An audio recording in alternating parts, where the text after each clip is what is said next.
Hello everyone, welcome to my another video. आज का video हमारा एक इन्फॉर्मेटिव वीडियो होगा, जहाँ पर आज हम लोग BCAA को डिकोड करेंगे कि एक्चुअली में BCAA क्या चीज़ है, BCAA के लेने के फ़ायदे, BCAA किन्हें लेना चाहिए, क्यों लेना चाहिए, और सबसे इम्पोर्टेंट बात, आप जो सप्लीमेंट यूज़ कर रहे हैं, आप उसमें क्या क्या इंग्रेडिएंट्स है, वो इंग्रेडिएंट्स आपको चाहिए भी कि नहीं, उसके बारे में नॉलेज आपको होना बहुत ज़रूरी है। यहाँ पर है BCAA।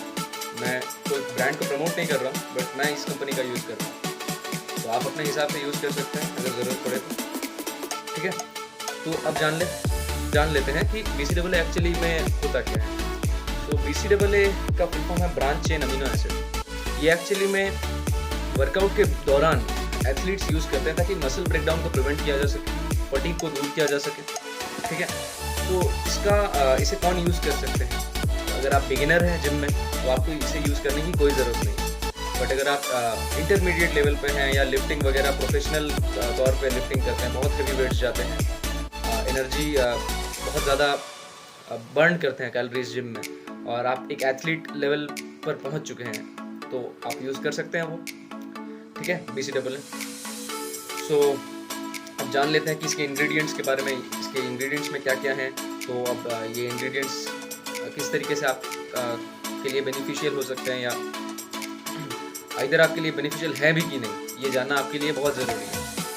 ठीक है, मैं यूज़ करता हूँ BCAA, और मुझे भी जो चीज़ें मैं फील करता हूँ, पॉजिटिव हो या नेगेटिव हो, वो आपके सामने रखने की कोशिश कर रहा हूँ।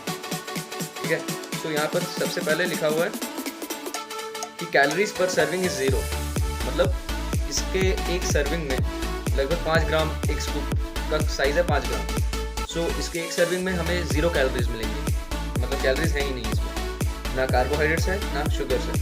ठीक है, अब इंग्रेडिएंट्स देखते हैं। इंग्रेडिएंट्स में micronised branch chain amino acids, citric acid, sucralose, acesulfame potassium, silicon dioxide and thickener 415। तो धीरे धीरे इन्हें भी डिकोड करते हैं।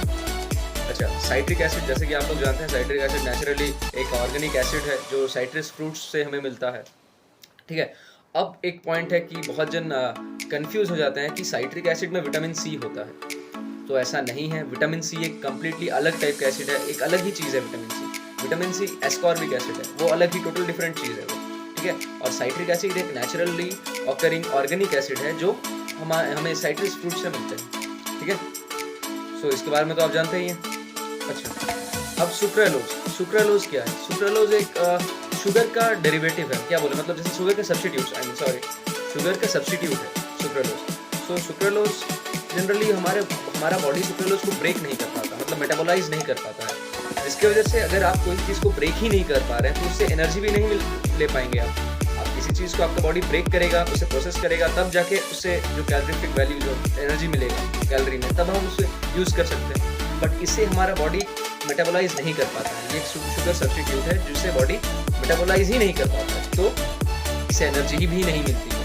इसलिए हमने जो ऊपर देखा था कैलोरीफिक वैल्यू या कैलोरीज कंज्यूम्ड पर सर्विंग इज 0, तो वो उसकी वजह से है। ठीक है, ये एक शुगर सब्स्टिट्यूट तो है, बट ये बॉडी में मेटाबोलाइज नहीं होता है, जिसकी वजह से इससे हमें कोई एनर्जी नहीं मिलती है। ठीक है, अब एसिसल्फाम पोटेशियम जनरली ये भी एक तरीके का शुगर सब्स्टिट्यूट ही है, नेचुरल स्वीटनर की तरह जिसे हम यूज़ करते हैं, बट इसका खास बात वही है कि ये बॉडी इसको मेटाबोलाइज नहीं कर पाता, मतलब बॉडी इसको ब्रेक डाउन नहीं कर पाता। ठीक है, जिसकी वजह से ये कैलोरी फ्री सब्स्टिट्यूट के तौर पर उभर कर मतलब हमारे सामने आता है। तो इसे हम पैकेज्ड फूड्स में यूज़ करते हैं, एक नेचुरल तो नहीं, बट एक आर्टिफिशियल स्वीटनर के तौर पर, शुगर सब्स्टिट्यूट के तौर पर। ठीक है, जो कि कैलोरी फ्री है।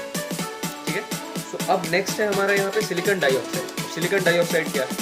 सिलिकॉन डाइऑक्साइड हमारा एक थिकनर के तौर पर हम यूज़ कर सकते हैं। सिलिकॉन डाइऑक्साइड को हम लोग एक कैरियर की तरह यूज़ कर सकते हैं, जो फ्लेवर को या फ्रेगरेंस को कैरी करे।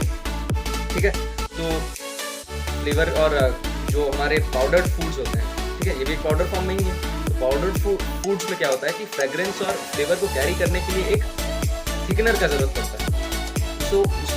उस जगह पे हम लोग यूज़ करते हैं हमारा सिलिकॉन डाइऑक्साइड को। अच्छा, तो एक और इसका यूज़ हो सकता है, इसे सिलिकॉन डाइऑक्साइड को हम एंटी केकिंग एजेंट के तौर पर भी यूज़ कर सकते हैं।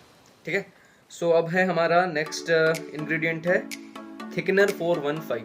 ठीक है। थिकनर के तौर पर हम इसे यूज़ कर सकते हैं और इसे हम इमल्सिफायर के तौर पर भी यूज़ करते हैं, ठीक है।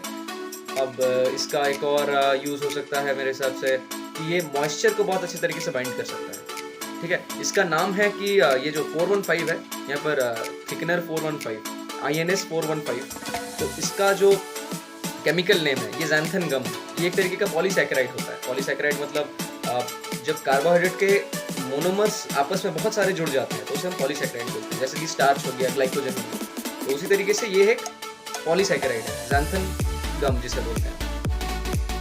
चलिए अब देख लेते हैं कि जो हमारे एसेंशियल अमीनो एसिड्स हैं उसमें से कितने अमीनो एसिड्स इसमें प्रेजेंट है। इसमें है L-ल्यूसीन, L-आइसोल्यूसीन एंड L-वैलिन, ठीक है। अब L-आइसोल्यूसीन, L-ल्यूसीन और L-वैलिन का मतलब क्या है?